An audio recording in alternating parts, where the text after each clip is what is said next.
दोस्तों आजकल ट्रेंडिंग पे चल रहा है अग्निपथ। अब ये हमारी भी रिस्पॉन्सिबिलिटी बनती है आपको डिटेल डिस्क्रिप्शन दिया जाए what is the exactly Agnipath. और यहाँ पे सिर्फ इतना नहीं अग्निपथ बता के चीज़ों को साइड कर दिया जाए, यहाँ पे सबसे ज़्यादा इंपॉर्टेंट पार्ट रखता है उसका एडवांटेज, उसके डिसएडवांटेज। यहाँ पे होता क्या है, लोग इन्फॉर्मेशन सुनते हैं, अपना एक ओपिनियन बनाते हैं और उस चीज़ को स्टार्ट कर देते हैं, पर एग्जैक्टली ये चीज़ें नहीं होनी चाहिए। आपको डिटेल में यहाँ पे जानना पड़ेगा अग्निपथ है क्या, और उसके यहाँ पे दोनों ही चीज़ों को हम कंपेयर करेंगे, उसके मेरिट को भी उसके डीमेरिट को भी, एडवांटेज एंड डिसएडवांटेजेस को। और उसके बाद आप मुझे एक डिसीजन बताइएगा कमेंट सेक्शन पे, और जरूर ही बताइएगा आपका क्या डिसीजन है, आप क्या समझे इस अग्निपथ से। So without wastage of time detail discussion करते हैं आज का R&D स्टार्ट। चलिए, तो दोस्तों ये कहानी स्टार्ट होती है 12 जून को, जब इंडिया के डिफेंस मिनिस्टर यहाँ पे इंट्रोड्यूस करते हैं एक स्कीम के बारे में, अग्निपथ। और जैसी ये स्कीम आती है आफ्टर 2 and 3 डेज के अंदर आप देख सकते हैं पूरे देश में किस तरीके की तबाही स्टार्ट हो गई। यहाँ पे लोगों ने बसें जलाना, ट्रेन जलाना स्टार्ट कर दिया विदाउट नोइंग कि इसके बेनिफिट्स क्या हैं और रियल में इसके कुछ डिसएडवांटेज भी हैं। तो आज दोनों ही इस वीडियो में कवर अप करेंगे, पर right now we will discuss कि एग्जैक्टली अग्निपथ है क्या चीज। तो यहाँ पे ये जस्ट 4 साल की जॉब है। एकदम से शॉक हो जाओगे यार, 4 साल की जॉब, मतलब एक जॉब के लिए इतनी मेहनत करें and then after 4 year job करें। यस आई नो ये एक डिसएडवांटेज है, पर मैंने जैसे आपको कहा सब चीजें लास्ट में डिस्कस करेंगे। अभी 4 साल के अंदर जब आप यहाँ पे ज्वाइन करते हैं, आपका सिलेक्शन हो जाता है, प्रोसीजर ज्वाइनिंग का एग्जैक्टली सेम होने वाला है। तो पहले साल आपको 4.76 लाख रुपीज मिलेंगे, अप्रोक्स अमाउंट है, डिपेंड काफी सारे फैक्टर पे करेगा। इसी तरीके से कुछ अमाउंट सेकेंड ईयर में, कुछ अमाउंट थर्ड ईयर में, कुछ अमाउंट आपको फोर्थ ईयर में मिलेगा। तो आपका जो अमाउंट है 6.92 लाख के अप्रोक्स हो जाएगा फोर्थ ईयर का। तो यहाँ पे आपका जो टोटल है वो 22 लाख हो जाता है, और यहाँ पे आपको आफ्टर पोस्ट भी 11 पॉइंट समथिंग लाख रुपीस मिलते हैं। तो आफ्टर 4 ईयर आपके पास एक डिसेंट अमाउंट होता है कि इस अमाउंट से आप काफी सारी चीजें कर सकते हैं, पर आपके पास एक चीज नहीं होती है, आई नो, आपकी जॉब सिक्योरिटी। पर इन 4 year you have a good and decent amount. तो ये इसका एक अच्छा एडवांटेज भी है, और ये चीज इसको बेनिफिशियल भी बनाती है। साथ में यहाँ पे आपको अग्निपथ स्किल का सर्टिफिकेट भी मिलता है, और यहाँ पे जो एज लिमिट है वो काफी ज्यादा इंटरेस्टेड है, क्योंकि 17.5 से लेके 21 है। आई नो कि अभी रिसेंटली एक और पोस्ट आया है कि इस 21 की लिमिट को इंक्रीज करके 23 कर दिया गया है। और जो आपको एक्स सर्विस मैन रिलैक्सेशन मिलता था डिफरेंट गवर्नमेंट जॉब पोस्ट पे, उसको भी इंक्रीज कर दिया गया है। तो ये सारे बेनिफिट्स अभी रिसेंटली आपको मिले आफ्टर 3 and 4 डेज, क्योंकि जब इतनी तेजी से काफी सारे लोगों ने इसको अपोज करना स्टार्ट कर दिया। पर यहाँ पे बेनिफिट क्या है, आप खुद देखिए 17.5 मतलब 17.5 साल में आपकी बहुत यंग एज होती है, और वहीं पे आपको एक अच्छा डिसिप्लिन मिल रहा है, वहीं पे आपको ट्रेनिंग मिल रही है एक मिलिट्री की, वहीं पे आपको इतनी नॉलेज मिल रही है कि किस तरीके से आप फिजिकल फिट हो सकते हैं, मेंटली फिट हो सकते हैं। तो यहाँ पे आपकी बॉडी जो है वो फिजिकल फिट हो जाती है, आपका माइंड का IQ लेवल भी इंक्रीज हो जाता है। एक 17.5 साल का पर्सन अगर एक आर्मी की ट्रेनिंग लेता है तो आप समझ सकते हैं कि उसका कितना स्ट्रांगली वो बिल्ड हो जाएगा। और इनफैक्ट आफ्टर 4 ईयर उसके पास काफी ज्यादा टाइम भी है और एक डिसेंट अमाउंट भी है। उस डिसेंट अमाउंट से वो काफी सारी अपॉर्चुनिटीज के अंदर पार्टिसिपेट भी कर सकता है, खुद का स्टार्टअप भी स्टार्ट कर सकता है। तो there are lot of benefits, but क्या ये बेनिफिट इतने इनफ हैं? अगर होते तो जो पीछे आप ये वीडियो देख रहे हो ऐसा कुछ रियल में होता। तो यहाँ पे हमारी मेन पॉइंट स्टार्ट होता है एडवांटेज एंड डिसएडवांटेज। बट थोड़ा सा रुकिए, यहाँ पे मैं आपको फन फैक्ट बताना चाहूंगा कि ये चीज सिर्फ इंडिया में एप्लीकेबल हो रही है फर्स्ट टाइम, ऐसा बिल्कुल नहीं है। यहाँ पे कुछ पर्टिकुलर ऐसी कंट्रीज भी है जहाँ पे इस चीज को मैंडेटरी पार्ट भी रखा गया। मतलब अगर आप एक टीनेजर हो तो आपको कुछ साल आर्मी की ट्रेनिंग में बिताने ही पड़ेंगे, जिसके अंदर बहुत बड़ी बड़ी कंट्री आपकी रशिया होगी, मैक्सिको होगी, ब्राजील जैसी कंट्रीज में मैंडेटरी पार्ट रखा गया है। अब यहाँ पे अपना एडवांटेज एंड डिसएडवांटेज के बाद इस फन फैक्ट को सोचिएगा जरूर, और अपना ओपिनियन कमेंट सेक्शन में बताइएगा। तो सबसे पहले हम स्टार्ट करते हैं इसके एडवांटेज। तो सबसे बड़ा एडवांटेज क्या है, हर साल 40 से 50 हजार तक यहाँ पे हायरिंग होगी। तो आप समझ सकते हैं जो अनएम्प्लॉयमेंट रेट इतना इंक्रीज हो चुका है वो बहुत तेजी से ड्रॉप होगा। तो ऑलमोस्ट यहाँ पे हायरिंग प्रोसेस इतना तेजी से इंक्रीज होगा, और अनएम्प्लॉयमेंट रेट में बहुत बेनिफिट आपको मिलने वाले हैं। मतलब फाइनली एक जॉब तो आपको मिल ही जाएगी।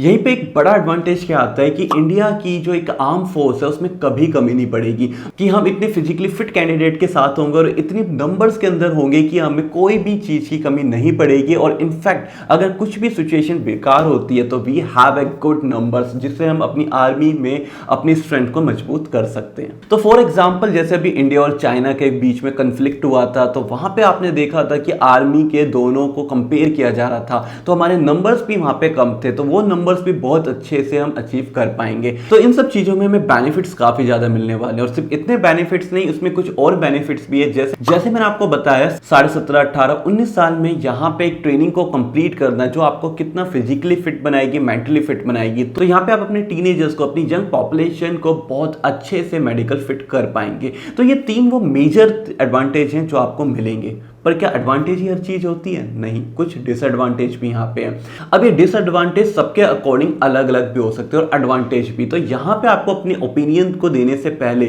सारी चीजों को कंसीडर करना और कमेंट करना तो मैंडेटरी पार्ट मैंने रखा ही है। अब यहाँ पे सबसे बड़ा डिसएडवांटेज क्या है? अब यहाँ पे हायरिंग तो हो गई, फॉर एग्जाम्पल 40,000 इस साल। अब आफ्टर 4 ईयर यहाँ पे आपको जॉब से निकाल दिया जाएगा। और ऐसा नहीं है सभी कैंडिडेट को निकाल रहे हैं, जस्ट 25% को रिटेन करेंगे, रेस्ट ऑफ दी 75% को निकाल देंगे। अब आप यंग एज में आपको जॉब मिली और 22 में आपके हाथ से जॉब चली गई, तो अब आप क्या कहेंगे? अपने आप को एम्प्लॉय कह पाएंगे या अनएम्प्लॉय कह पाएंगे? एक बड़ा क्वेश्चन आपके करियर पे आ जाएगा। तो ये बहुत बड़ा डिसएडवांटेज होगा उन सभी कैंडिडेट के साथ, उन सभी 75% ऑडियंस के साथ, कि अब वो अपने करियर की स्टार्ट कैसे करें। आई नो यहाँ पे जो डिफरेंट गवर्नमेंट्स की जॉब आती रहती है, स्टेट पुलिस की जॉब होती है, वहाँ पे एक्स सर्विस मैन के अंदर आपको एडवांटेज जरूर मिलेगा। पर क्या वहाँ पे कॉम्पिटिशन इंक्रीज नहीं होगा?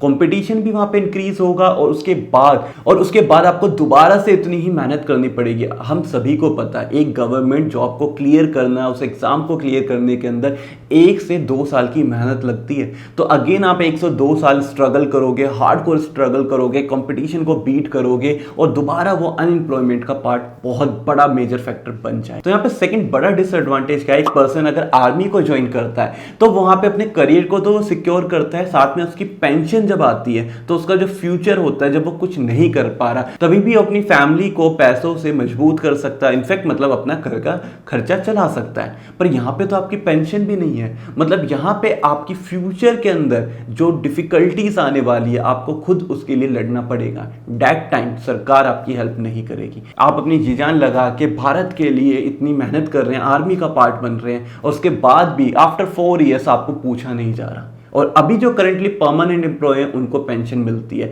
तो यहाँ पे मतलब आज भी देश उनके साथ है और बाद में भी देश उनके साथ रहेगा। आई नो देश तो आपके भी साथ रहेगा, पर अमाउंट की बात करें तो वहाँ पे तो बड़ी डिफिकल्टी आ जाएगी।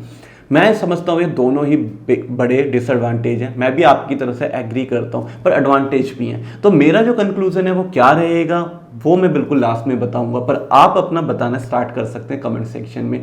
और अगर आप बताना स्टार्ट कर रहे हैं तो एक लास्ट पॉइंट पे हम कंसीडर कर ही लेते हैं। अगर 3 एडवांटेज बताएं तो 3 डिसएडवांटेज बताने मैंडेटरी पार्ट रहते हैं। तो यहाँ पे एक और डिसएडवांटेज पार्ट क्या रहेगा? राइट नाउ जो अभी 2-3 दिन का सिनेरियो बना, क्या हुआ कि मतलब लोगों ने ट्रेन में आग लगा दी, मतलब थाने तक भी लोग पहुंच गए, एक बहुत बड़ा कन्फ्लिक्ट हो चुका था। और क्या ये कन्फ्लिक्ट दोबारा नहीं हो सकता?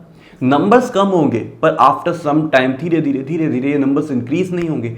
आज अगर मैं ज्वाइन करता हूं इंडियन आर्मी 18 साल में, 17.5 साल में, 4 साल बाद मैं अनएम्प्लॉयड हो गया, नया बैच आया वो भी 4 साल बाद अनएम्प्लॉयड हो गया। तो अगर इस चीज को मैं 8, 9, 10 साल बाद देखूं तो एक बड़ा ह्यूज अमाउंट जो कि अभी जिसकी एज 25 से 30 के बीच में वो अनएम्प्लॉयड होगा। तो वो सारा की सारी चीजें, वो गुस्सा कहां पे जाएगा? क्या दोबारा सरकार और स्टूडेंट के बीच में कॉन्फ्लिक्ट नहीं होगा? डेफिनेटली हो सकता है।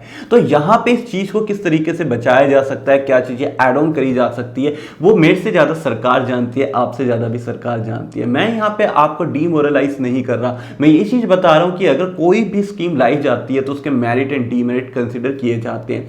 तो आप अपना फ्रीली ओपिनियन रखिए। अगर आप उसके साथ हैं तो भी मुझे बताइए, उसके साथ नहीं है तो भी आप मुझे बताइए। अगर आप मेरा ओपिनियन जानना चाहते हैं तो उसके लिए आपको हमारी नेक्स्ट वीडियो का वेट करना पड़ेगा, क्योंकि नेक्स्ट वीडियो में मैं आपको एक जॉब की अपडेट के साथ अपना आंसर भी शेयर करूंगा और वो जॉब की अपडेट आपके करियर में बहुत ज्यादा हेल्पफुल होने वाली है। तो without wastage of time channel को सब्सक्राइब करें, बेल आइकन को प्रेस करें और रेगुलरली जॉब्स अपडेट लेके आए। अग्निपथ आ चुका है, पर ऐसा नहीं है कि और गवर्नमेंट जॉब्स या पीएसयू सेक्टर की जॉब्स नहीं आ रही, डेफिनेटली आ रही है, बस आपको सही चैनल का पता होना चाहिए। और राइट नाउ आप उस चैनल पे आ चुके हैं तो सब्सक्राइब करे बिना नहीं जाइएगा।